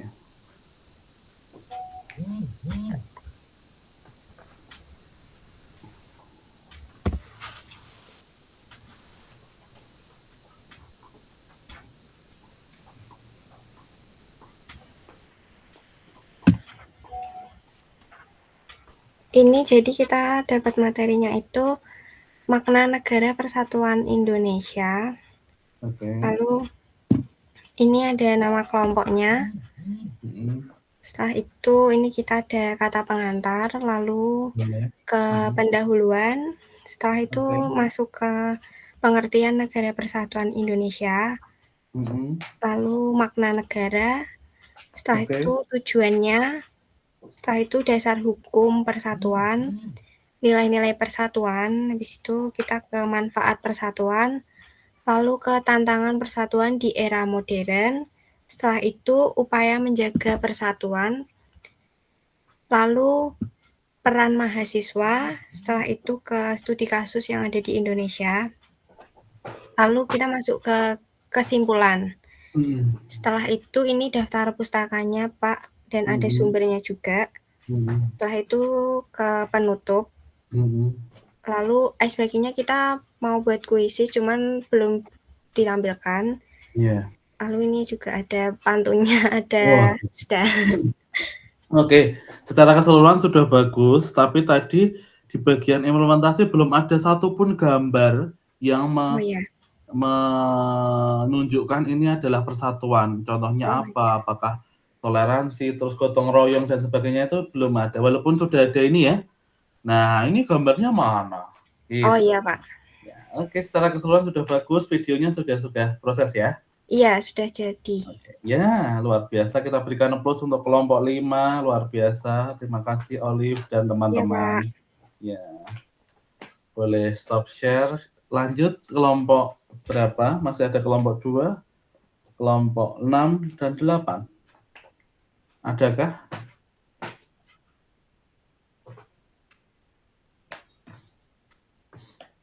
Masih ada 3 kelompok yang belum.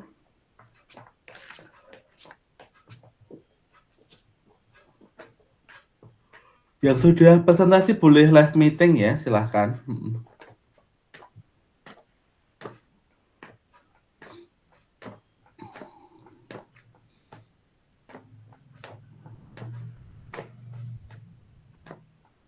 Oke, di sini ada yang kelompok 2, kelompok 6, kelompok 8. Boleh Monica, silahkan.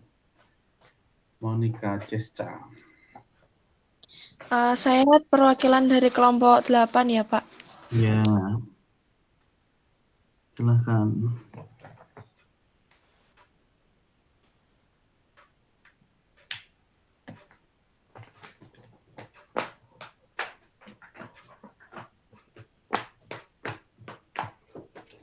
Sebentar ya, Pak. lagi Iya, iya. siapin. Boleh, boleh.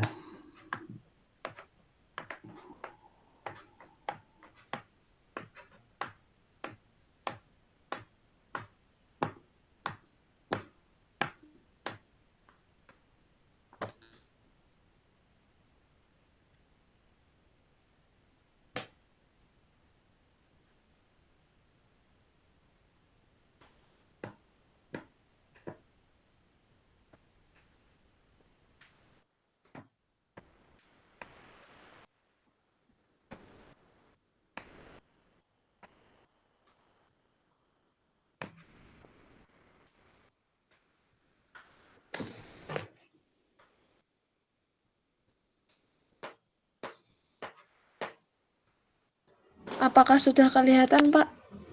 Sudah, silahkan. Jadi ini kami dapat apa judulnya negara yang berkeadilan sosial bagi seluruh rakyat Indonesia. Iya. Nah, ini susunan kelompok kami dari saya terus sama teman-teman saya. Nah, ini pertama kami isikan pendahuluan, terus konsep, sejarah perumusan, terus landasan konstitusional, implementasi dalam kehidupan sehari-hari, terus konkret peran negara dalam menerapkan keadilan, contoh nyata keadilan. Ini dari bermasyarakat. Kalau ini juga ada yang dari mahasiswa Kak, mahasiswa. Iya. Itu. Terus ini contoh nyatanya, ini ciri-ciri negara, contoh ketidakadilan. Nah, ini yang peran mahasiswa, Pak. Ini peran mahasiswa, tantangan, upaya mewujudkan, terus solusi untuk mewujudkan keadilan sosial di seluruh rakyat Indonesia. Terus kesimpulan, daftar pustaka, pertanyaan, menanyakan pertanyaan, terus kuis, sama terima kasih. Oke, ya terima kasih kelompok 8 yang sudah mempresentasikan. Untuk sarannya sudah bagus, luar biasa itu, tapi antara background sama tulisan tolong nanti diperhatikan lagi ya, dirapikan lagi, jangan sampai tulisannya jadi tidak terlihat karena background-nya juga gelap ya. Jadi nanti tolong dicek lagi, sama tolong kerapiannya rata kanan kirinya silahkan dirapikan, sama untuk implementasinya silahkan ditambahkan gambar-gambar ya, gitu aja sih. Oh gitu, siap Pak. Ya, oke, lanjutkan dulu ya Monica. Terima kasih, kita berikan applause untuk kelompok 8. Terima kasih, boleh live meeting. Silahkan Stephen. Baik Pak, sebentar. Kelompok berapa? Saya dari kelompok 2, kelompok sikap anti intoleran. Ya, boleh, silahkan.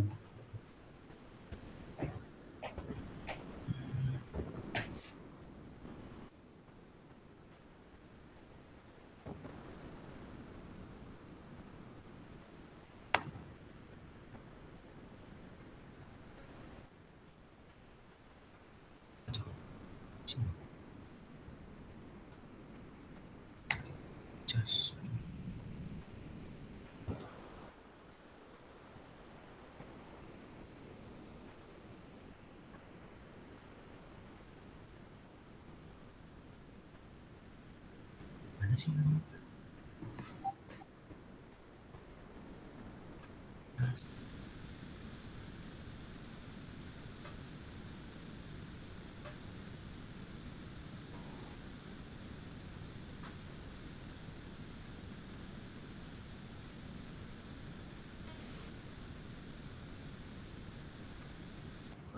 Maaf Pak, untuk laptop ini saya masih belum bisa share screen, saya ganti ke HP gimana ya Pak? Ya, boleh.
Untuk sebelumnya saya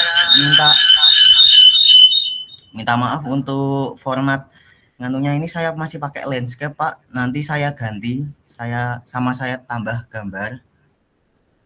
Oke. Untuk isinya sendiri, yang pertama ada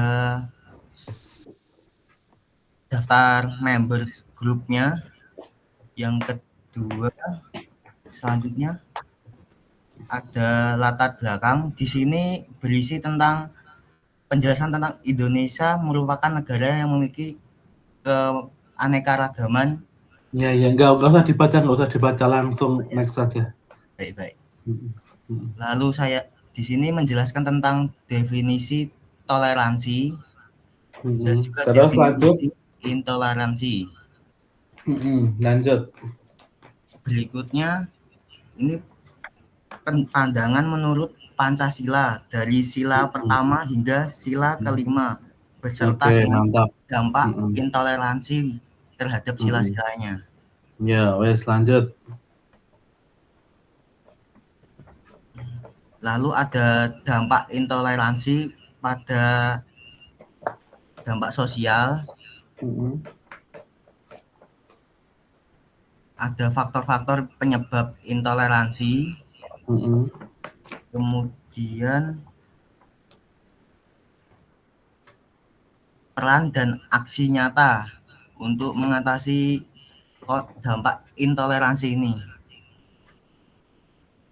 Kemudian, lalu kesimpulan untuk kuisnya mungkin menyusul Pak. Ya. Yang sudah disampaikan oleh Mas Stephen sudah bagus. Latar belakang merah juga luar biasa. Tetapi saya belum melihat adanya gambar ya. Jadi tolong nanti di bagian contoh-contoh itu ditambahkan gambar supaya teman-teman nanti bisa tambah mengerti dan memahami apa yang disampaikan oleh kelompok 2 ini ya. Luar biasa. Kita berikan applause dulu untuk kelompok Mas Stephen ya. Terima kasih. Boleh stop share dan live meeting ya. Baik Pak, terima kasih. Lanjut kelompok 6 terakhir. Sudah siapkah siapa yang mau perwakilan?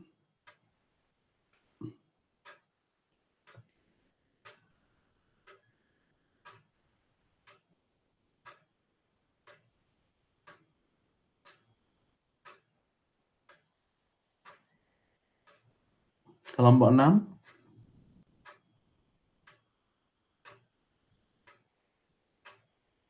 Desta, apakah kelompok 6? Sama Isterina, Alivia, kelompok 6.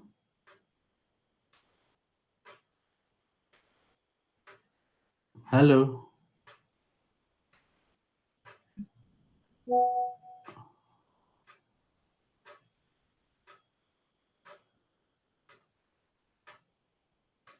Oh ya, kalau memang tidak ada, saya akhiri untuk Zoom meeting atau meeting pada malam hari ini. Terima kasih semuanya, selamat malam, Tuhan berkati kita semua.